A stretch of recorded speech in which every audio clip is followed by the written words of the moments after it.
11절 내가 어리석은 자가 되었으나 너희가 억지로 시킨 것이 내가 너희에게 칭찬을 받아야 마땅하도다. 내가 아무것도 아니라 지극히 큰 사도들보다 조금도 부족하지 아니하니라. 사도의 표현인 것은 내가 너희 가운데서 모든 참음과 부족과 기사와 능력을 당한 것이다.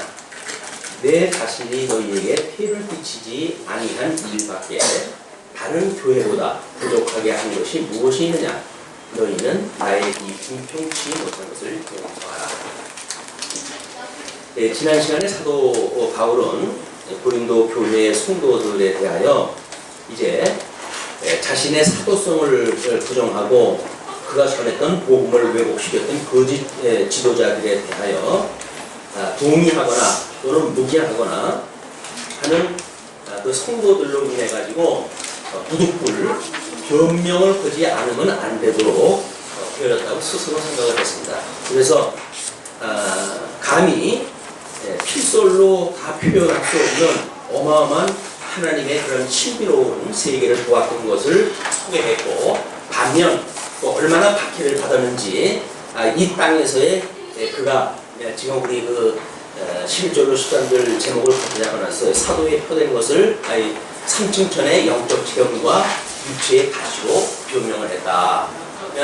그런 엄청난 하나님의 계시의 영광을 깨달았던 바울인데도 불구하고 육체의 가시를 가지고 있었기 때문에 이 땅에서 자기를 핍박하고 있는 또는 반대하는 또는 이제 왜곡시키거나 미혹하고 있었던 그런 자들에 대하여 마땅히 하나님께서 당신의 사역을 가능토록 하셨던 반역사적인 이런 거 손이었다는 거죠.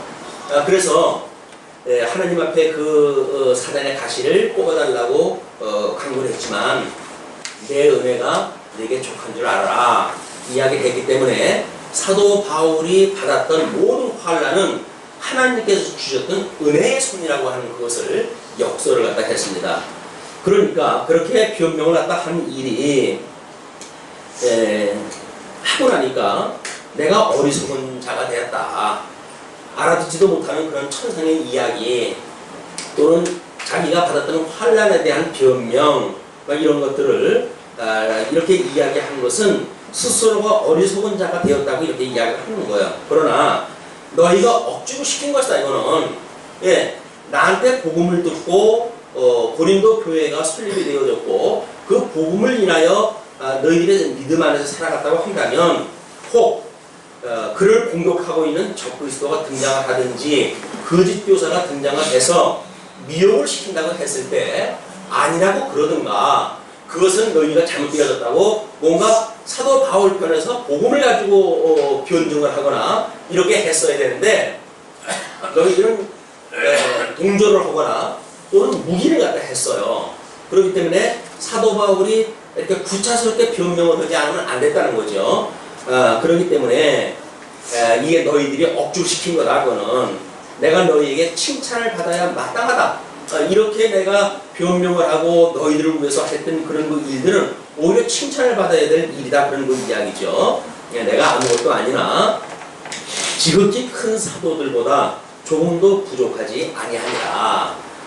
그 청고서라고 하는 종이로 쓴 청고서를 가지고 와가지고 고린도 교인들한테 우리는 예루살렘에서 합법적으로 파송되어진 이제 사도라고 이렇게 그들이 소개가 됐겠죠. 그러나 사도 바울의 이야기는 내가 그들이 존경했던 그런 기둥같이 여겼던 이런 그 사도들보다도 부족한 것이 조금 더 그러면서 자기가 그 사도들보다 부족하지 않았던 이야기를 이렇게 설명을 해요.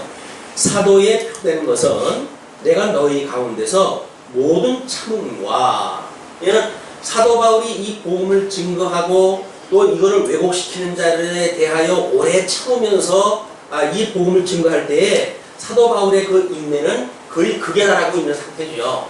하나님께서 이 만사를 섭리하신다고 했을 때에 이것은 필시 하나님께서 무엇인가 진리를 더욱 분명하게 하시기 위한 이유가 있다. 이렇게 믿어졌기 때문에 사도 바울은 그걸 오래 참았어요. 그래서 그의 참음과 표적이라고 하는 것은 우리가 뭐 복음서를 이야기할 때 늘 그렇게 중요하다 했죠. 구약 성경이 언약되어진 대로 오신 메시아, 이제 우리 그 예수가 그리스도라고 하는 사실이 증거되어진 게 전부 표적적인 사건이라고 그렇게 이야기를 했어요. 그러니까 그렇게 복음을 가지고 구약에서 언약되어진 메시아가 아니냐라고 증거했던 표적들이나 또는 기사와, 그 기사라고 하는 것은 사도 바울이 복음을 증거할 때마다 어떤 표적이 등장하는 기이한 일들이 드러나가지고 사람들이 저분은 정말 하나님의 종이 맞구나 라고 이렇게 인정할 수밖에 없도록 이런 기이한 일이 벌어졌다는 거죠. 그런 그 기사나 또는 능력을 향한 것이라. 사도 바울이 수많은 어떤 이런 뭐 오래 참는 것 또는 표적, 기사 이런 것들이 다 하나님의 능력이지만 사도 바울에게 아마 이렇게 사단의 가지가 있어가지고 사람의 힘으로는 도저히 어쩔 수 없는 그 상황 속에서도 여전히 하나님의 능력으로 되어졌다고 하는 걸 보여준 거예요. 남전도의 찬양이 그 능력이 오직 믿음이라고 이렇게 찬송한다 했는데 그냥 가사가 아니라 믿어지는 내용이었으면 좋겠어요. 우리들의 그런 그 능력, 우리 하나님의 영광이 지금 성도들을 통해서 드러나지 않습니까? 계시의 영광이 드러난단 말이에요. 그게 우리 하나님의 영광의 발현이라고 이렇게 이야기를 했어요. 그것이 하나님의 능력인 거예요. 아니 이기적이고 게을르고 막 이런 그 우리들이 어떻게 시간을 할애하고 또는 금전을 갖다가 포기하고 그러면서도 이 하나님의 말씀을 듣고 교회 생활이 가능한가? 이건 내가 봐도 이거 능력 아닙니까? 우리가 얼마나 이기적인데 조그만 거 누구한테 손해보지 못하는 것이 우리들 속셈인데 어떻게 우리가 그런 걸 포기하고 주님의 몸된 교회라고 하는 이 교회에 우리가 와서 시간도 노력도 재물도 그걸 허비하면서 봉사할 수가 있겠어요. 이것이 하나님께서 우리에게 주신 이 능력입니다. 이게 능력. 그런데 그것이 내가 했다고 생각이 들게 되면 왜 하나님의 능력? 내가 한 걸 가지고 이런 오만에 빠지는 거예요. 우리가 하나님의 은혜가 아니면 호흡 하나 할 수 없는 그런 주제가 마치 어떤 능력이 있어가지고 제가 못한다고 생각이 드니까 시건방을 떠는 거예요. 우리가 하나님 앞에 시건방 떤다는 이야기는 한마디로 주제 파악이 안 되고 있다는 거예요. 하나님께서 우리에게 호흡을 주장하시는 분인데 그분께서 우리에게 호흡을 주지 않으면 어떻게 우리가 아침에 눈을 뜨고 기상을 했겠어요. 이게 하나님의 능력인데도 불구하고 당연한 거예요. 우리 하나님 앞에 그렇게 당연하다 생각이 드니까 우리는 은혜고 뭐고 아무것도 없으냐 함부로 지나가는 거예요 또.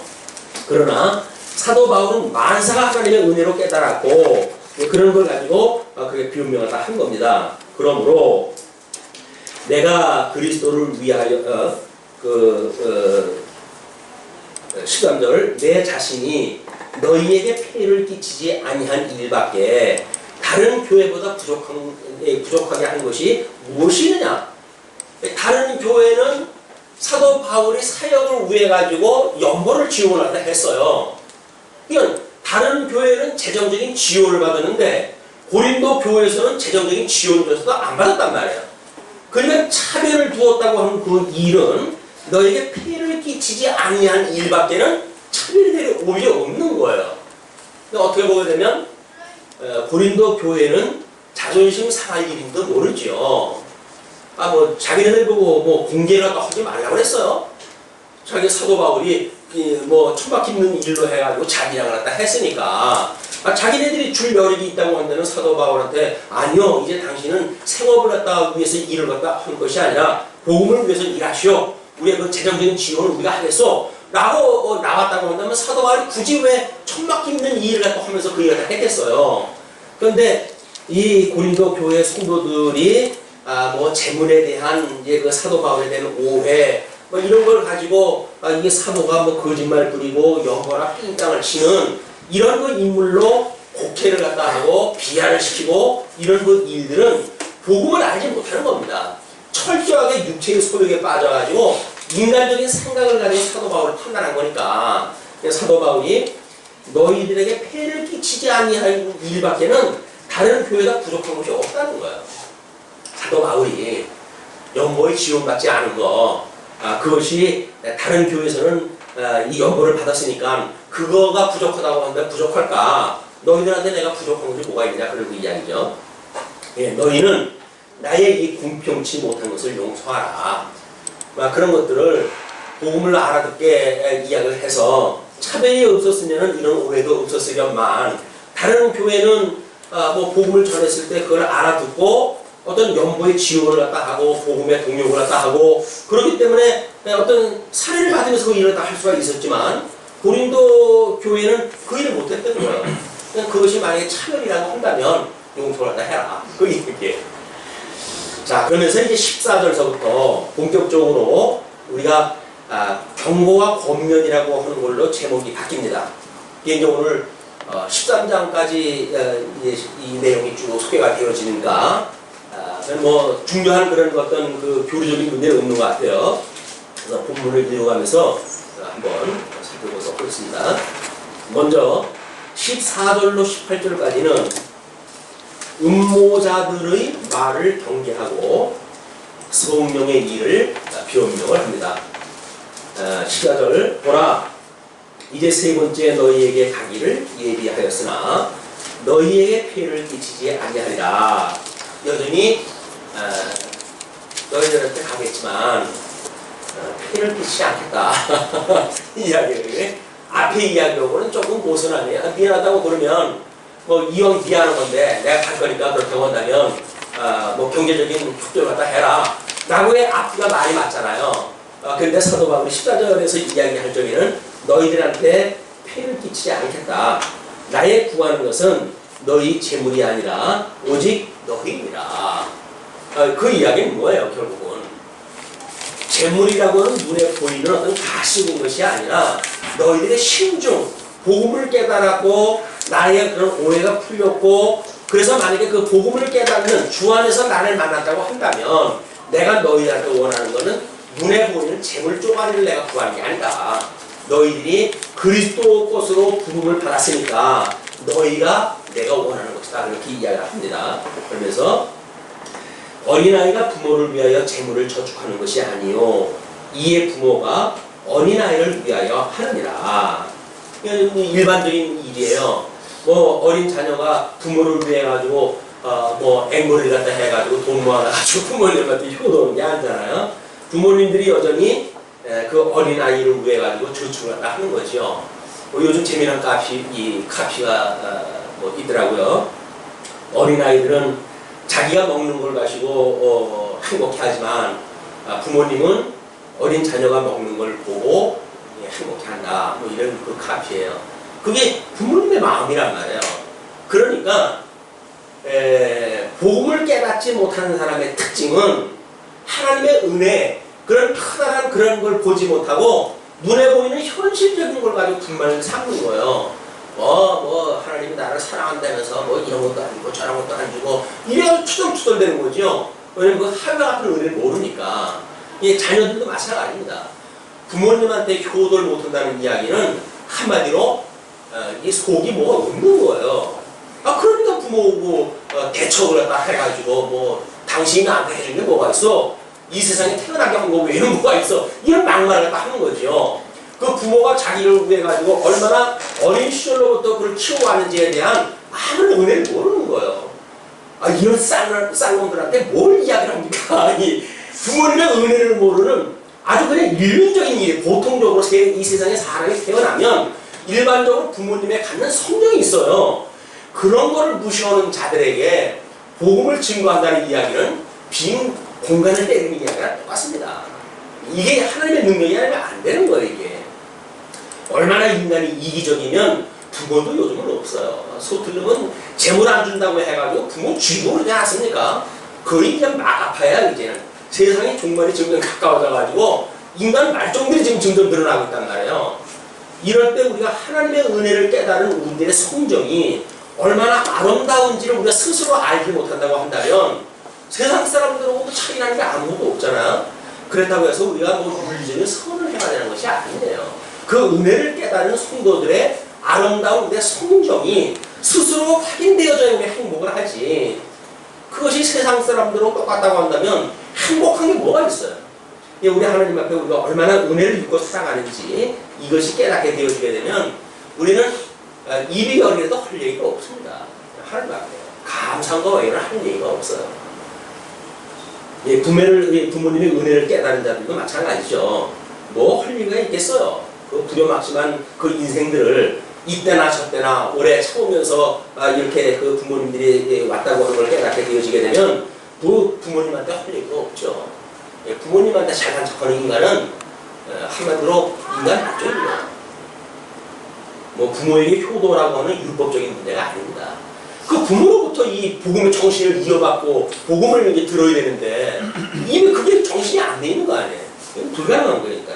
이 백발을 우습게 여기는 자들은 그들로부터 전해 들어야 되는 이 복음 자체를 왜곡시키는 거예요. 무시하는 거예요.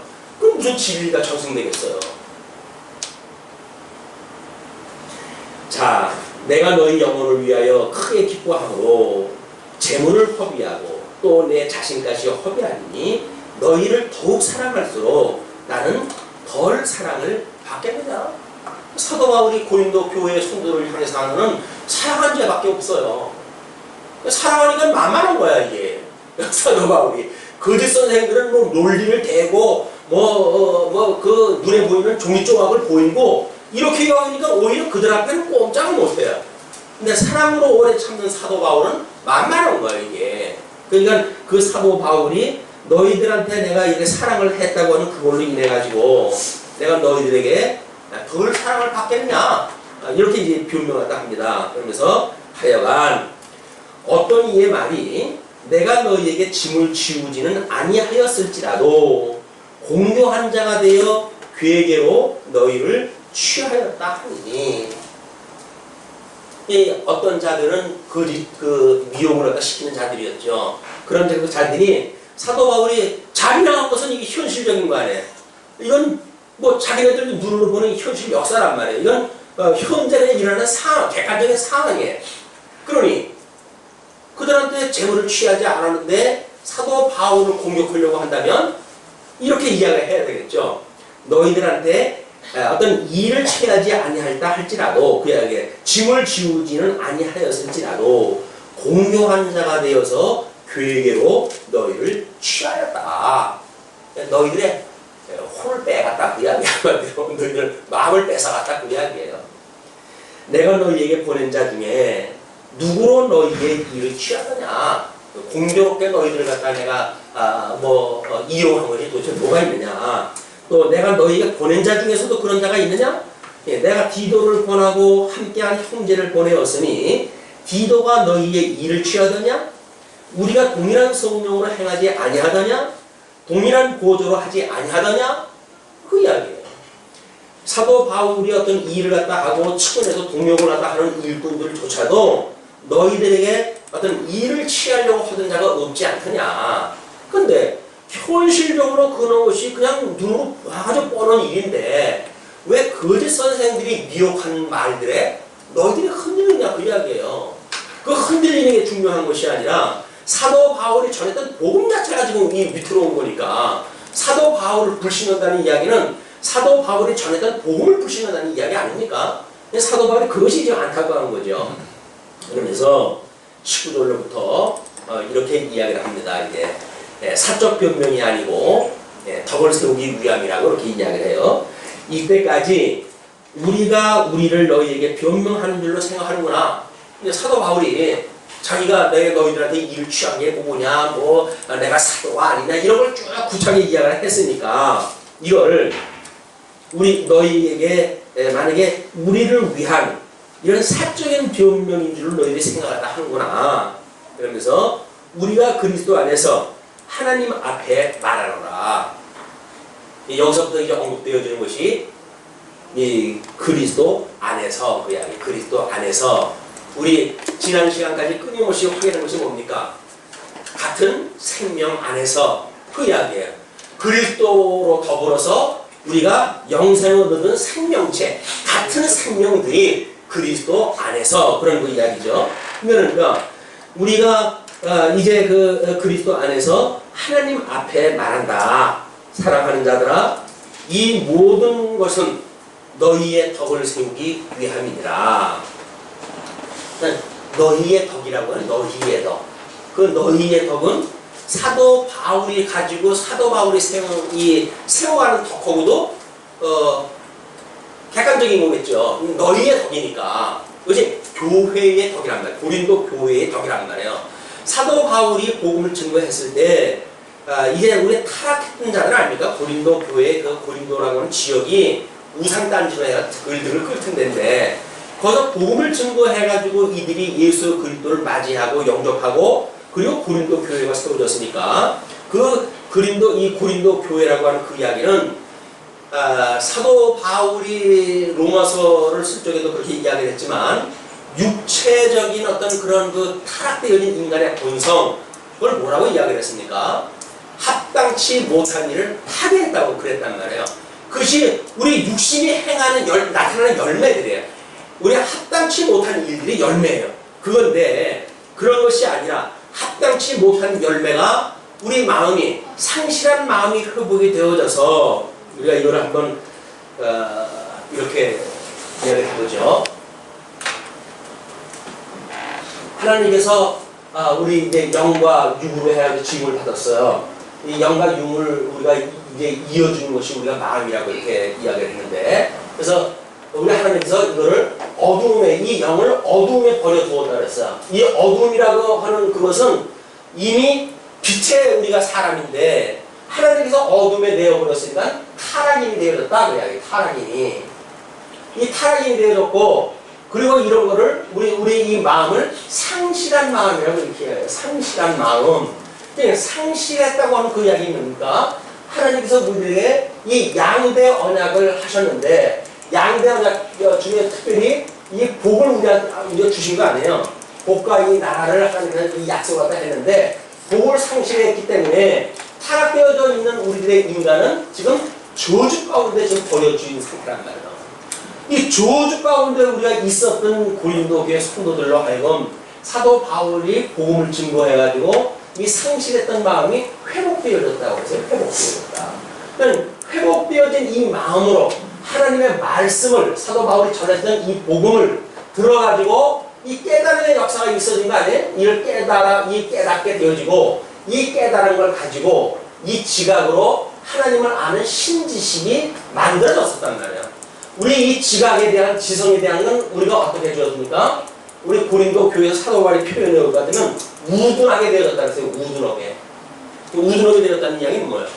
하나님을 모르는 세상의 이치를 생각하는 이런 상태를 우둔한 상태, 이 지성 상태가 이런 골머리를 가지고 있었던 고린도 교회 성도들인데 이 말씀을 깨닫더니 하나님과 원수되어졌던 자들이 하나님과 화목하게 되어지고 하나님의 어떠한 분인가를 깨닫게 되었어요.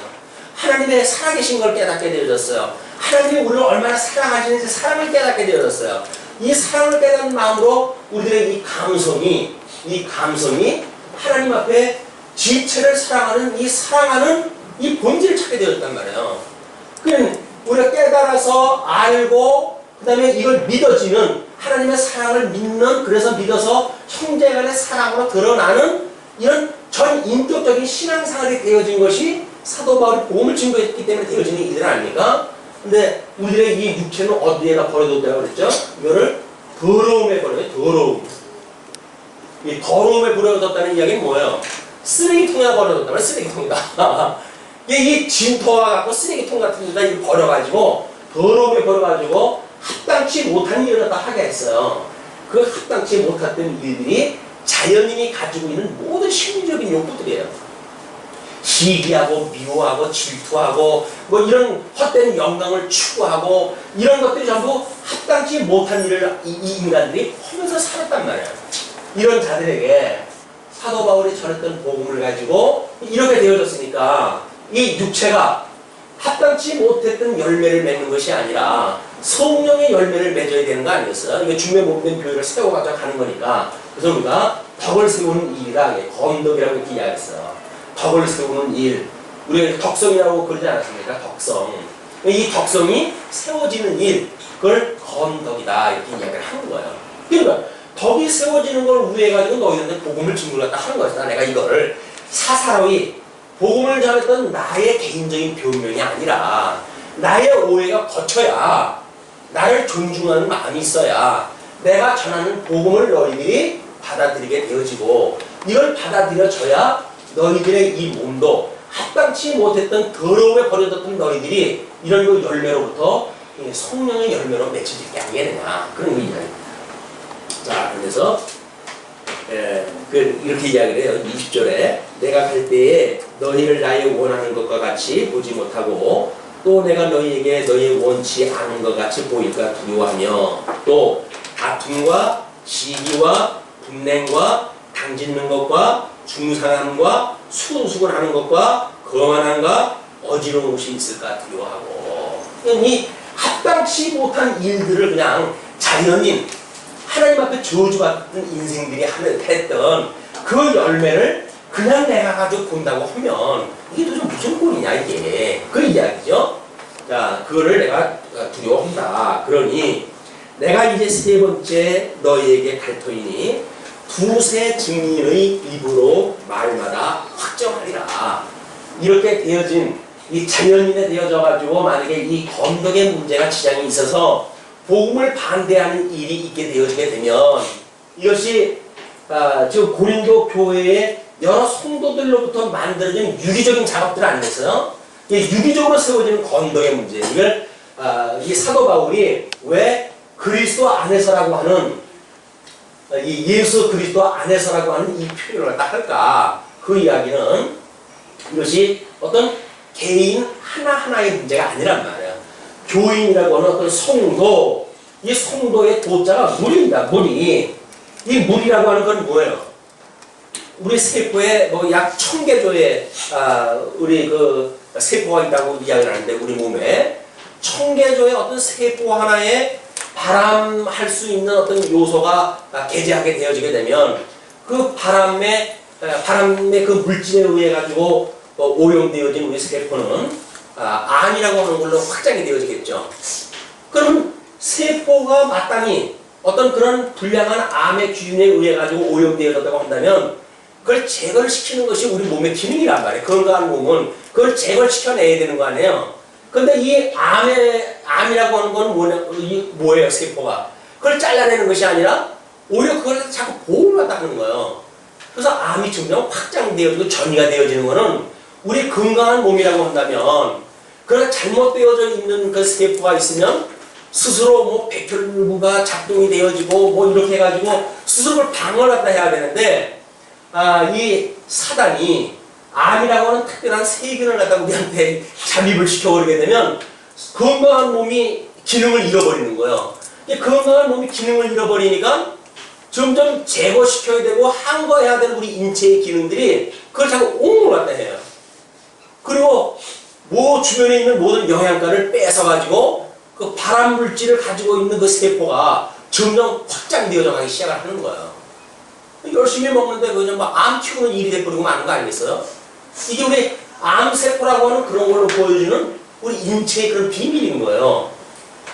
만약에 여기서 사도 바울의 복음을 의해 가지고 많은 성도들이 이 건덕의 문제를 이해를 갖다 했고 그랬어요. 그럼에도 불구하고 사도 바울이 말한 것을 오해를 갖다 했거나 아직도 뭔가 복음에 대한 이해가 없다고 했을 때 분명히 과거에 가지고 있던 육신의 소용으로 가지고 있는 모든 열매, 합당치 못하도록 주어졌던 저주받은 인생이 하고 있던 그걸 그대로 가지고 이 성도들하고 어울릴 거란 말이에요. 그러면 그 발암물질이 이 예수 그리스도로 말미암아 순결하게 되어진 이 세포와 이 미혹되어진 발암물질에 미혹되어진 그 암세포와 동시에 우리 한 몸을 이루고 있다고 한다면 이 교회 자체가 병들어요. 이제 이 교회가 무너진단 말이에요. 그걸 우리가 이런 건전하게 그런 것들을 식별하는 게 뭡니까? 그것이 교회의 덕을 세우고 우리가 말씀만 가지고 세운다고 이야기했다 하지만 말씀을 안 듣는 우리는 말씀을 안 됩니다. 아니, 말씀을 안 듣는데 말씀으로 뭐가 치유가 돼요? 우리 정치적인 원리가 뭐라고 했습니까 지금? 이걸 공주치라고 이야기를 했잖아요. 사도 바울이 오래 참고 고난을 받아가면서 이거 섬기는 자세로 해가지고 복음을 증거했단 말이에요. 그러면 성령께서 하시는 역사가 만약에 진행되어지고 있다고 한다면 이 다스리는 문제는 자연스럽게 되어질 거예요. 그렇잖아요? 그런데 이것이 이 다스리는 문제가 안 된다는 이야기는 뭐예요? 하나님의 말씀을 먹지 않는 무리가 있단 말이에요. 암을 유발시키는 세포가 있어요. 그거를 이제 사도 바울이 제거를 시키겠다는 이야기입니다. 이게 뭐라고 이야기하고 보세요. 내가 다시 갈 때에 내 하나님이 나를 너희 앞에서 낮추시는 요하고, 사도 바울은 지금 어떤 권위가 어떤 권위입니까? 말씀의 권위를 가지고 여기오는 거예요. 그래서 사도 바울이 이를 숨긴다는 이야기는 말씀의 봉사, 이 말씀 봉사예요. 그 말씀의 봉사가 뭐예요? 집사들이 떡을 떼는 거나 이 목사가 말씀을 떼는 거나 똑같은 봉사예요. 이걸 식당에서 서비스를 갖다 하는 것이다, 그 이야기예요.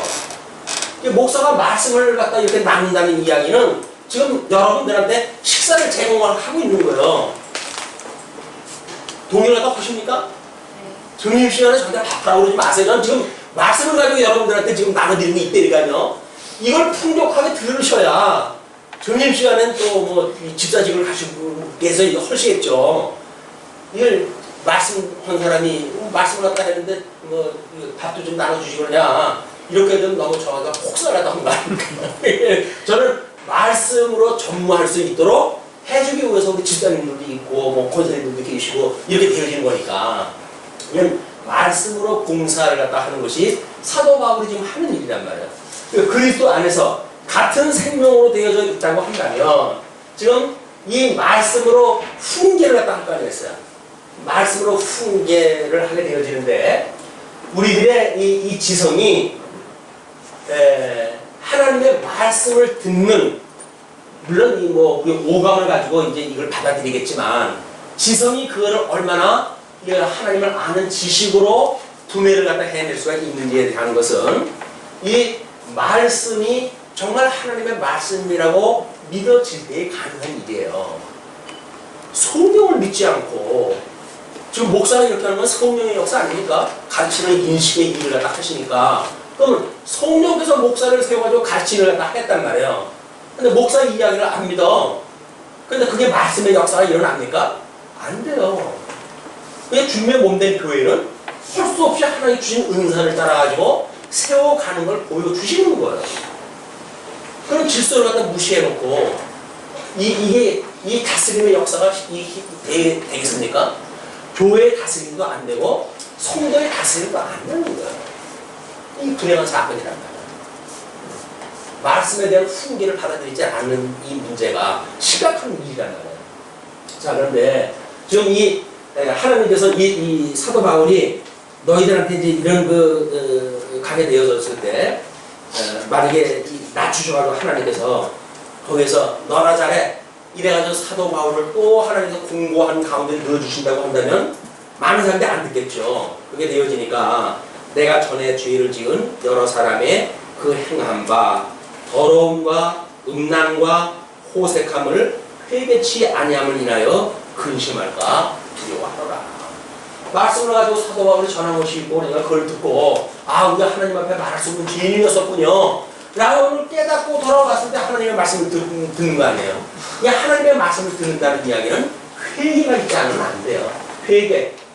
회복되어지는 이 상태를 뭐라고 해요? 회개예요. 이게 세상을 향해 가지고 상실한 마음으로 있던 마음이 하나님을 향해서 다시 살아나게 됐을 때 그걸 회개라고 이렇게 이야기하는 겁니다. 이걸 뭐 교의적으로 이야기를 해가지고 단회적이냐 반복적이냐 이런 이야기는 아무런 의미가 없어요.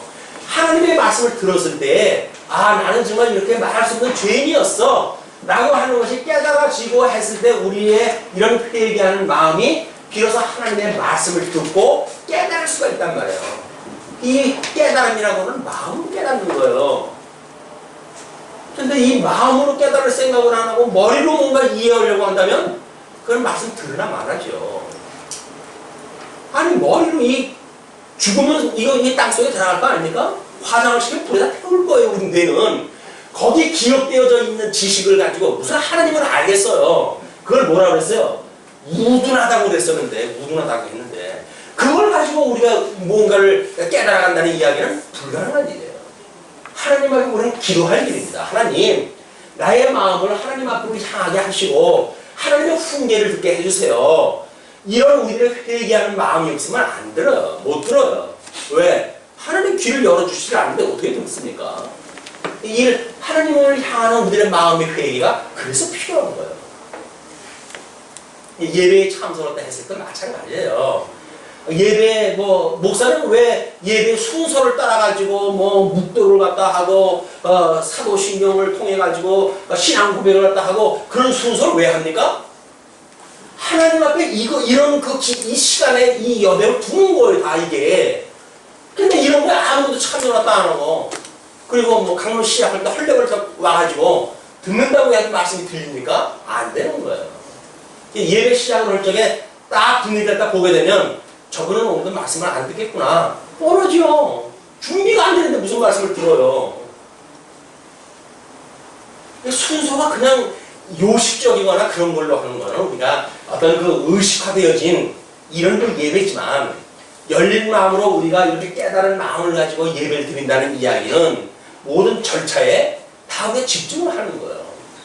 남전도의 찬양 지금 그래도 비스의 그런 중요한 목소리가 들리니까 얼마나 멋있든지 들리잖아.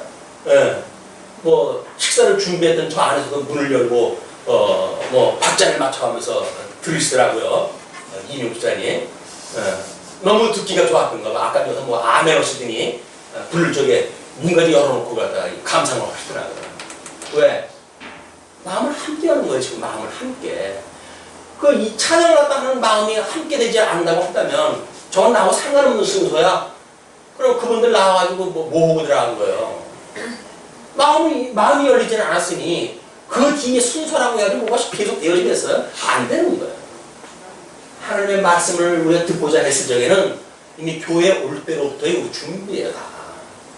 교회에 올 때 우리가 어떤 마음을 가지고 왔는지, 교회에 와가지고 우리가 왜 묵도를 갖다 하고 기도를 갖다 합니까? 다 이걸 위해서 하는 거지요. 교회 와가지고 교회 왔으면 그냥 온 거지. 내가 이 귀한 몸이 교회까지 왔는데 그럼 어떻게 하겠다고요, 그러면? 말씀도 안 듣는 그럼 교회 와가지고 뭘 어떻게 하겠다고요? 이게 우리들이 잘못되어져 있는 하나님의 이 성령의 역사를 무시하는 우리 교만이란 말이에요. 잘났어, 그렇지만 우리는. 근데 하나님 앞에서 보게 되면 하늘을 찔러요, 교만이. 그것이 합당치 못한 열매를 맺도록 저주되어진 인생살에 우리 집어넣었던 이걸 우리가 모르고 있는 거예요, 그게. 이걸 모르고 있으니까 이 교만이 등장하는 거예요. 그러나 우리가, 나는 이렇게 말할 수 없는 죄인이었어요, 주님. 근데 우리 주님이 나를 위해서 십자가에 못 박아 죽임을 당하셨고, 나를 그런 의로 우리에게 이렇게 거듭나고 중생하게 하셨어요. 이것이 믿어진다고 한다면, 은혜의 감동을 가지고 우리 예배를 준비를 하죠. 예배라고 하는 것은 강론 듣는 것만 예배가 아닙니다. 말씀 중심이라고 해가지고, 말씀이라고 하는 게 성경 자체가 말씀은 아니잖아요. 성경을 통해서 계시되어진 것이 하나님의 말씀이지. 그럼 성령께서 지금 임재 여기 우리하고 함께 계셔요. 임재하셨던 성령께서 우리에게 뭔가 말씀을 전하게 하시고 듣게 하신다고 한다면 성령의 역사 아닙니까, 그게. 그런데 성령의 역사를 다 제껴놓고 인간적인 어떤 어떤 의도를 가지고 내가 듣겠다. 그 깨닫는 거 오겠어요? 그럼 석박사들이 전부 교인들이 되죠. 아니거든요. 가장 무식한 우리의 그런 총부들도 하나님께서 이 복음을 듣게 하는 마음만 주신다고 한다면 이 생명의 말씀을 듣는다니까요. 오죽하면 우리 처음 복음이 들어왔을 때 예수 천당 불신지옥이라고 하는 간단한 그런 것만 외친데도 불구하고 그 예수님을 만나고 뒤집어지는 역사가 있었다니까요. 성경을 배우는 것이 논리를 배우는 게 아니에요. 그 말씀을 우리가 먹는 거지. 이게 생명의 양식을 먹을 생각은 안 하고 뭔가 이렇게 세상적인 어떤 지식으로 뭔가를 만들어 가려고 한다면 거기에 생명이 없습니다. 사도 바울이 지금 그걸 얘기하는 거예요. 너희들한테 이 덕을 위해 가지고 이 복음을 증거했고 그렇게 변명을 하고 그랬지. 달아빠진 나, 하나님께서 쓰레기같이 여기는 나, 이런 그 죄인 중에 이 죄수 중에 죄인으로 여기는 나를 변명하기 위해서 내가 이런 얘기한 게 아니다. 그 이야기예요. 사도 바울도 자기를 죄수 중에 죄수, 이 죄인 중에 죄수라고 이야기를 하는데 뭘 우리가 여기서 잘났다고 우리가 뭐 나의 덕성을 뭐 존중을 갖다 해라고 이런 걸 이야기를 한다면 하나님도 웃으시죠. 깜깜한 절벽 속에도 우주를 하는데. 근데 성령을 통해 가지고 빛의 역사로 해도 우리 시작되어지는 거 아니에요? 이 우둔했던 우리들의 이 지성이 하나님을 아는 지식, 빛의 지식으로 해가지고 우리가 환하게 명철되어진 우리들의 이 마음속에 있게 되어지다 보니까 하나님을 아는 지식이 임하게 되어지는 거예요. 너무 감사하고 놀랄 사건 아닙니까? 우리 인격이 이렇게 총체적으로 뭔가 이 성령의 역사에 의해 가지고 뭔가 변화가 되어져 가고 하나님의 언약대로 이루어가시는 역사가 지금 우리들의 스스로 우리 이런 여러 가지 인격을 통해서 확인되어질 때마다 이건 너무나 놀라운 사건 아닐까요? 이게 자 내가 이제 세 번째 너에게 펼터리니 두세 증인의 입으로 말마다 확정하리라.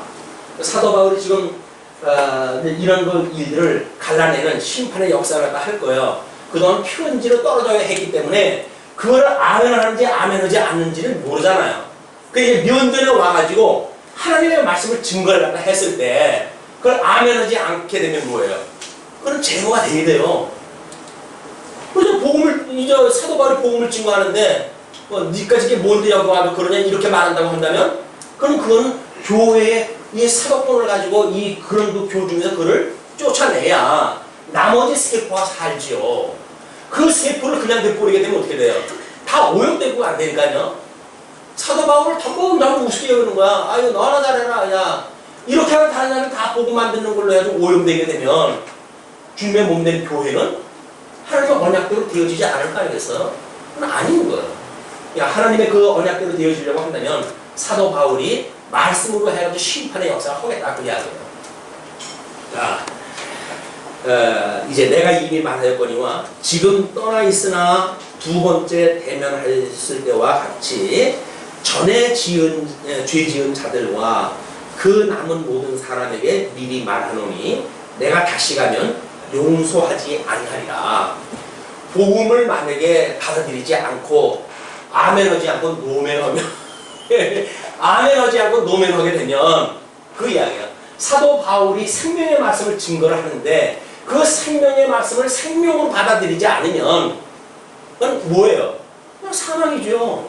그 사망으로 너희들을 죄를 정하겠다 그 이야기야. 확정하겠다 그 이야기야. 너희들은 사망이 아니구나. 아니 생명이 아니구나. 그걸 이야기하는 게 뭐야? 사망 선고예요. 사망 선고. 무서운 일 아닙니까? 아니 우리 예수 믿고 구원받았다고 하니 은혜 속에 평생을 살아가는 사람들이 어느 날 하나님의 말씀을 듣는 순간에 그런 게 어딨어. 라고 해가지고 하나님의 말씀이 전부 부정적으로 들린다고 한다면 우리는 이미 사형선고를 받는 거예요. 이게 복음을 증거하는데 그것이 아멘으로 받아들이지는 않는다. 이건 이미 사형 선고예요. 이것이 열매로 맺게 되면 움츠러 뛸 수 없죠. 이제는 왜? 증거가 확실하니까. 그냥 마음에 있을 적에 우리가 돌이켜야지. 그거를 하나님 내가 이게 웬 생뚱맞은 생각입니까? 라고 해가지고 마음이 돌아서게 되는데 만약에 행동까지 나오게 되면 그건 변명할 수가 없잖아요. 이게 종말적 우주 종말적인 심판에 대한 모습이에요. 몸으로 드러났을 때 심판하는 것이. 자, 내가 이미 말하였거니와 이제 그 3절에 이는 그리스도께서 내 안에서 말씀하시는 증거를 너희가 구함이니. 또 나오죠. 그리스도께서 내 안에서 말씀하시는 증거를 너희가 구함이니 저가 너희를 향하여 약하지 않고 도리어 너희 안에서 강하시니라. 그러면 우리가 이 그리스도 안에서 지금 사도 바울의 복음을 증거했다 했을 때 이 그리스도가 사도 바울 안에서 또 역사를 다 하셔요. 그러니까 예수님이 뭐라 그랬어요? 하나님 안에 내가 있고 내 안에 너희들이 있고 너희 안에 내가 있고 내 안에 이 하나님이 계시다고 그러지 않았습니까? 이게 유기적인 거란 말이에요. 유기적인 하나의 생명이 되어진 거예요. 이제 하나님과 원수 되어졌던 우리들이 예수 그리스도의 구속으로 예수님과 하나님과 한 몸이 되어졌어요. 그러니까 하나님을 우리가 아버지라고 부르는 거예요. 이제는 아니 하나님 아버지라고 하는 것이 어떤 요식적인 그런 그 일이 아닙니다. 정말 아버지예요. 그 아버지가 우리를 먹고 살고 하는 모든 생명을 그 아버지께서 지금 우리한테 손님으로 계시다니까요. 근데 그게 안 믿어지게 되면 내가 뼈골 빠지게 하는데 뭔 소리야 넌 또 그 이야기 안 해요. 내가 왜 이런 거를 갖다 해? 내가 어떤 돈을 있는데 이걸? 라고 하는 그 이야기는 아버지께서 나를 먹여 살린다고 하는 걸 부정하는 일이란 말이에요. 그러니 사도 바울이 고린도 교회의 지금 연보의 문제, 뭐 복잡한 이 어떤 재물의 문제니까 아주 예민하겠죠. 그 예민한 주제를 가지고 설명을 딱 하고 있기 때문에 아니 너희들한테 내가 공경을 받지 않았다고 하는 거 외에는 내가 너희들 잘못한 게 또 뭐 있느냐 그 이야기예요 지금. 그 이야기는 하나님께서 우리 아버지 주의 몸된 교회의 이 대주제 되시는 예수 그리스도에 계신 아버지, 그 아버지가 우리 아버지가 됐단 말이에요. 왜? 우리 형님이 됐으니까 그리스도가 우리 형님이 되시는 거예요. 우리 그 그리스도 안에서 우리는 아버지를 아버지라고 부르게 되어지는 것이다. 하나님을. 그러니까 오히려 그리스도는 너희 안에서 더욱 강하시다. 그리스도께서 약하심으로 십자가에 못 박히셨으나 오직 하나님의 능력으로 살으셨으니 우리도 저희 안에서 약하나 너희를 향하여 하나님의 능력으로 저와 함께 살리라. 끊임없이 가지고 있던 이쪽의 것들에게 이걸 정과 어떤 혈과 뭐 이런 거 과거에 육체의 소욕으로 저주받았을 때 가지고 있었던 이런 것들을 예수 그리스도로 말미암아 십자가에 이미 못 박힌 거 아니에요 이게. 예수님을 믿는다는 이야기는 여기에 십자가에 못 박혀가지고 난 죽어버렸다는 이야기예요. 이후로부터 죽어야 새로운 세계를 살아갈 거 아니겠어요. 근데 아직도 이걸 자기 장길 삼아. 이걸 자기 장길 삼아가지고 하나님께 주시는 말할 수 없는 은혜, 섭리래. 사망 가운데 집어넣는 게 그게 은혜라고 생각이 든다면 말이 안 되는 거 아닙니까? 여기서 죽어야 여기 살아나는데 여기서 이 십자가에 못 박아 죽임을 당하다 보니까 우리 어떻게 그 특강 시간에 의지로 나타나는 그 열매를 뭐라 그랬어요? 온유라고 그랬잖아요. 온유. 여기서 짐승 권세가 왕노릇하는 곳인데 이 어린 양의 그 권세를 믿는 사람들은 온유한 심정밖에 없어요. 누가 뭐라고 그러면 때리면 얻어맞을 수밖에 없어. 힘도 없고 능도 없어. 이런 온유한 심정으로 살아가는 사람들이기 때문에 말할 수 없이 약해요. 하나님 예수 그리스도의 능력이 아니면 도저히 살아갈 수가 없어요. 그냥 어린 양 권세를 가지고만 살아갈 수가 있는데 이 짐승 권세, 뭐 짐승 권세 보통 짐승 권세입니까? 7도 10각의 이 어마어마한 권세 앞에서 온유한 심정으로 살아가는 성도들은 약하기 짝이 없죠.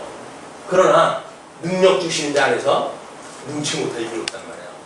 아까 그렇게 찬양하신 거 맞습니까? 능력 주시는 이분 안에서 능력 있는 게 맞습니까? 맞아요. 어떻게 오늘 이 강론 주제고 딱 골라가지고 그 찬송을 선곡을 갖다 했는지 성령의 역사인 줄 믿습니다.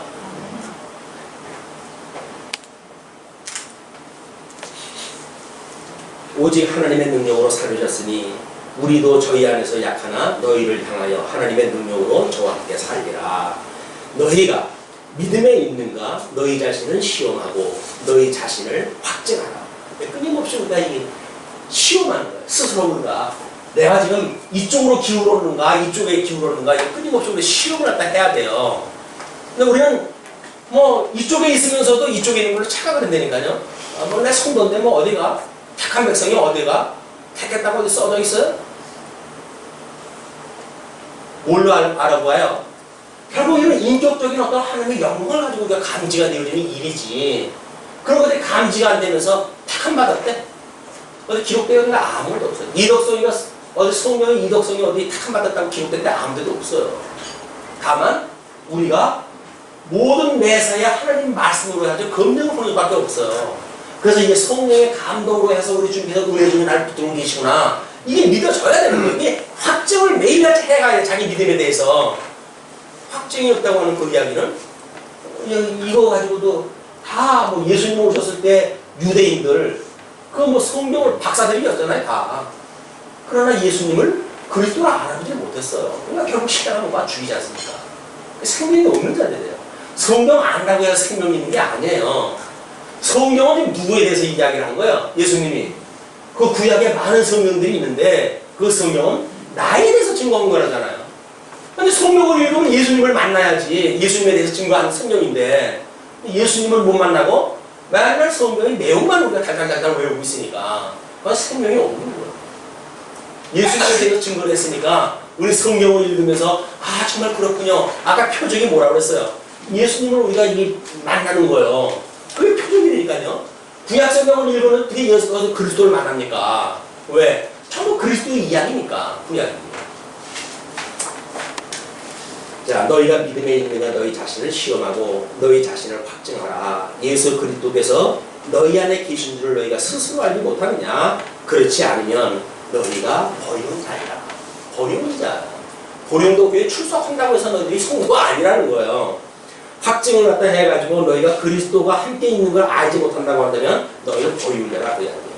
예, 우리가 버리는 자 되지 아니하는 것을 너희가 알기를 내가 바라고. 그러면 사도 바울이 비록 뭐 형편없는 주변을 가지고 이 뭐 복음을 증거하고 하지만 만약에 그리스도 안에서 그런 일을 갖다 하는 것인 줄 너희들이 알기를 갖다 원한다 그 이야기죠.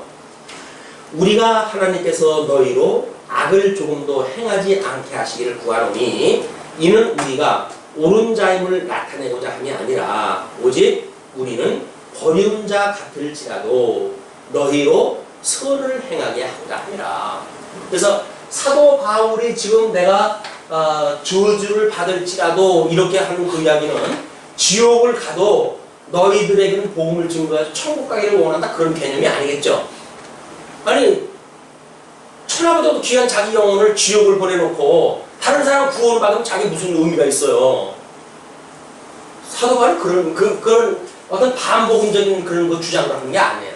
왜? 저주 이런 짐승 권세가 내어져가지고 가진 핍박을 다 받는 그런 그 일에 내가 놓여질지라도 너희들에게는 복음을 증거해가지고 생명으로 인정을 받기를 내가 원한다 그런 그 이야기죠. 그래서 여기서 선을 행한다고 하는 그 이야기는 뭐 여기서 윤리적인 어떤 성도들의 삶을 요구하는 것이 아닙니다.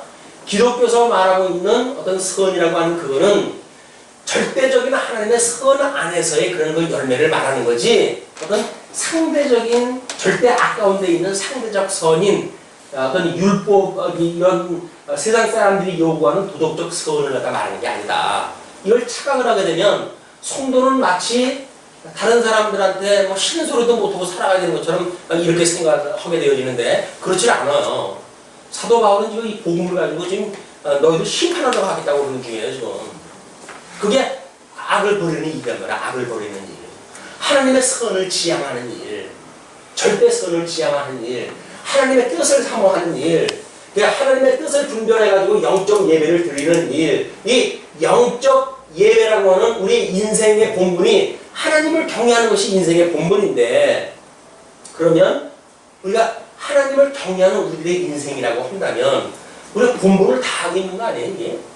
그냥 영적 예배를 드릴 수 있는 비록 우리가 아직도 남은 육체가 있어가지고 시험거리가 있겠지요. 그러나 이것은 하나님의 이 의미를 깨닫게 하시기 위한 수단적으로 주어진 거니까 너희들이 죄임을 깨닫게 하시기 위해서 주신 거란 말이에요. 사람의 가시로 주신 거란 말이에요. 그럼 이건 은혜를 깨닫게 하시기 위한 도구였었지 그거를 은혜로 여길 수 있는 그 이야기지 우리에게 예수님처럼 온전한 삶을 살라는 이야기는 아니에요. 이런 걸 오해하게 되면 우리는 마치 기독교인은 성도는 여기서 죄를 지면 안 된다고 하는 오해에 빠지게 돼요. 그것이 아니라 사단의 가시로 준 걸 통해 가지고 이것이 나로 하여금 한없이 우리 예수 그리스도 그분만을 의지하라고 주신 거로구나 라고 하는 믿음이 하나님 앞에 서란 일이에요. 우리가 무슨 힘이 있다고 해서 뭘 하겠어요. 오직 믿음밖에 없다면요. 우리의 능력은 믿음으로 나타난 거라면요. 믿음이 그거란 말이에요. 우리의 능력이 그 믿음인 거예요. 그래서 우리는 도저히 할 수 없는 인생이에요. 그러나 우리 주님께서 우리를 구속하셨던 것처럼 우리가 이 악에서도 우리를 구원하실 수 있는 분이니까 우리를 시험에 들여지 말고 악에서 구원하다 해주세요 라고는 하나님의 뜻을 분별하고 살아가는 것이 선이란 말이에요. 선. 자, 우리는 진리를 거스려 아무것도 할 수 없고 오직 진리를 위할 뿐이니 우리가 약할 때에 너희의 강한 것을 기뻐하고 또 이것을 위하여 구하니 곧 너희의 온전하게 된 것이라. 온전이라고 하는 그 이야기는 뭐예요? 결국 세워져 간다. 더 예수의 형상을 닮아가는 그런 교회가 되기를 원한다. 그 이야기죠. 그러면서 이를 인하여 내가 떠나 있을 때에 이렇게 쓰는 것은 대면할 때에 주께서 너희를 파하려 하지 않고 세우려 하여 내게 주신 그 권세를 따라 엄하지 않게 하려 하십니다. 눈을 봐가지고 목전에서 만약에 이 일이 되어진다고 한다면 피할 수 없는 상황이에요. 이제는 뭐 출교를 시켜버린다든가 뭐 제명을 시켜버린다든가 이렇게 되어지게 되면 다시 돌아올 수 있는 상황이 되어지니까 그래도 마게도냐 반도에 떨어져 있을 때 너희들에게 이 표현을 쓸 수 있는 그거는 일단 예고가 되어진 거 아니에요. 사도 바울의 이런 의도를 듣게 되어지니까 그냥 회개할 수 있는 시간을 주어가지고 그들로 하여금 막다른 골목으로 가지 않도록 이렇게 배려가 되어진 거다. 그 이야기죠. 그러면서 마지막으로 말하노니 형제들아 기뻐하라 온전케 되며 위로를 받으며 마음을 같이하며 평안할지어다. 마음을 같이한다는 이야기는 뭐냐 결국 그것이 예수 그리스도 안에서 같은 생명으로 이 같은 생명 바람 물질이 들어오게 되면 그거를 스스로 배척할 수 있는 이런 생명이 돼야지 신천지가 들어왔는데도 불구하고 그 사람들이 미혹을 당해버린다든지 이런 난리 버거지가 이제 벌어지는 거야. 그게 추수뿐이 되나 뭔가 뭐 이렇게 해가지고 교회 들어와가지고 교회를 통째로 적절을 갖다 하더라고요. 그 사람들이. 왜? 건강하게 체질이 안 되어져 있으니까 그게 바람 새건지 뭔지 모르고 그냥 그 사람들한테 미혹을 당하는 거예요. 성도들이 전부 미혹을 당해요. 왜? 그 사람이 이쪽에 세상 사람들이 보여주는 그런 윤리적인 걸 내야는 너무나 잘하거든요. 전도도 너무나 잘해요. 왜? 자기네 부대가 있는데 미리 짜고 길에서 우연히 목사하고 신방 가다가 어머 집사님 오래간만이네 요즘 뭐하고 지내? 그러면 또 그 여자는 그런데요. 여잔지 남잔지 자든 그분이 글쎄 뭐 교회를 나와가지고 새로운 교회를 지금 찾고 있는데 잘 안 되네요 라는 이야기를 했다 한대요. 그럼 이제 이 목사나 전도사 옆에 있잖아요. 보란 듯이 어머 그래 잘됐다 그럼 우리 교회로 오지. 그렇게 되면 우연히 만나가지고 전도가 되어진 거 아니에요. 근데 사실은 사전에 짠 거이다. 연출되어진 거야. 목사님은 숫자 늘어나는 거에 눈이 멀어가지고 야 아주 잘한다고 그렇게 되어가지고 다 빠져나가는 거예요. 이제 빠져나가는 게 뭐예요? 목사 몰아내고 자기네가 그 교회를 삼는 거예요. 어느 목사 세울까요? 신전지 목사 세우죠. 이 놀라운 이런 그 일이 대명천지에 있을 수가 있어요. 왜 그럴까요? 말씀이 부재한 거예요. 이 복음에 대한 걸로 확증이 안 되어져 있어요. 사람들이 그냥 시키는 대로 이렇게 살아왔으니까 시키는 대로 충성했다 했으니까 내가 천국 가는 거 아니야? 근데 복음에 대한 확증은 없어요. 당신이 정말 하나님의 자녀인 게 맞습니까? 확증이 없어요. 확증이 없으니까 다른 사람이 뭔가 뭐 좀 예쁜 이야기, 자기한테 혹할 이야기 하게 되면 어머 그래? 해가지고 빠져들어가는 거예요. 한 발 빠지고 두 발 빠지고 발목 빠지고 무릎 빠지고 나중에 나무서 없을 때까지 빠져버리죠. 이거는 하나님의 말씀으로 무장되는 수밖에 없습니다. 그러니까 너희들이 마음을 같이 해라. 마음이 뭐예요? 마음이 이거예요. 이거. 그러니까 지, 정, 의 이게 전 인격적인 걸 마음의 3요소라고 그러잖아요. 이거를 너희들이 같이 해라. 이게 같이 해야 영으로 하나 되어졌으니까 마음으로 하나 되어져야 이 육이라고 하는 이것들로 나오는 열매도 하나가 되어질 거 아닙니까? 이렇게 너희들이 되어라. 그리고 이거 안에서 이 마음이 우리를 광야교회라고 그랬잖아요. 광야교회가 누릴 수 있는 건 뭐라 그랬어요? 심령의 평강이라고 그랬죠. 그죠? 심령의 평강, 그는 평안을 할지어다. 또 사랑과 평강의 하나님이 너희와 함께 계시리라. 평강의 하나님은 우리와 함께 계실 거래요. 그게 믿어진다고 한다면 평강해야죠. 우리가 근데 뭘 먹을까 마실까 노심초사하고 그냥 병 걸릴까봐 노심초사하고 그러면서 생명 대신 그리스도를 왜 믿는 게 아니잖아요. 지금 그럼 확증을 갖다 말씀을 들을 때마다 확증을 해야 돼요. 내가 지금 뭘 가지고 고민을 갖다 하고 있지? 내가 왜 쓸데없는 고민을 갖다 하고 있지? 그런 걸로 확증이 되어졌을 때 하나님 앞에 회개하고 돌이키면서 아유 하나님 내가 믿는 줄 알았더니 엉뚱한 짓을 했네요. 다시 믿음을 좀 아주 저로 하여금 이런 담대한 신앙생활 때 해갈 수 있게 해주세요. 그게 우리들 기도예요. 기도. 거룩하게 입맞춤으로 서로 무난하라. 이거는 그때 당시에 어떤 인사의 방법입니다. 뭐 머리에 수건을 써야 된다고 고린도전서에서 나오니까 어떤 그 교단은 여자들이 전부 수건을 쓰고 예를 들어요. 그리고 그래야 되는데 성경에서 그렇게 되어졌기 때문에 그러니까 그를 성경에 그걸 반대할 만한 논리가 없어요. 재미나게도. 그러니까 한쪽에서 개신교에서 뭐라고 그러지 아십니까? 너희들 그러면 입맞춤으로 인사하겠네? 라고 하는 걸 가지고 이야기를 하자 해요. 공격을. 너무 좀 파편적인 거 아닌가요? 어떤 구조적인 말씀에 대한 이해가 없으니까 모자를 왜 안 써야 되는지 그 의미를 몰라요. 근데 문자적으로 이해를 하게 되면 모자를 쓰도록 되어져 있어요. 만약 문자적으로 이해를 하면 모자를 써야 돼요. 그 사람들의 논리가 맞아요. 근데 우리 고린도전서 공부할 적에 왜 어떻게 뭐라 그랬어요? 그걸 왜 우리가 안 써야 되는지 충분한 이유가 성경이 되어졌잖아요. 그런 맥락으로 성경을 이해를 해야 말씀으로 이것이 이해되어져야 논리, 말씀 어떤 그런 문자주의를 극복을 할 수가 있지. 그걸 모르게 되면 문자주의에 빠져버리게 돼요. 문자주의에 빠진다는 이야기는 뭐예요? 하나님을 문자 속에다 집어넣는다는 이야기니까. 아니 하나님이 당신을 계시하시기 위해서 문자를 줬건만 사람들은 그 문자 속에다 하나님을 가둬놓아버리네. 그게 문자주의자들의 오해란 말이야. 하나님이 천지를 지으신 분인데 아니 그분을 어디 문자에다가 이렇게 그분을 집어넣어가지고 되겠어요? 안 되는 일이에요. 그러나 뭐 어떻게 합니까?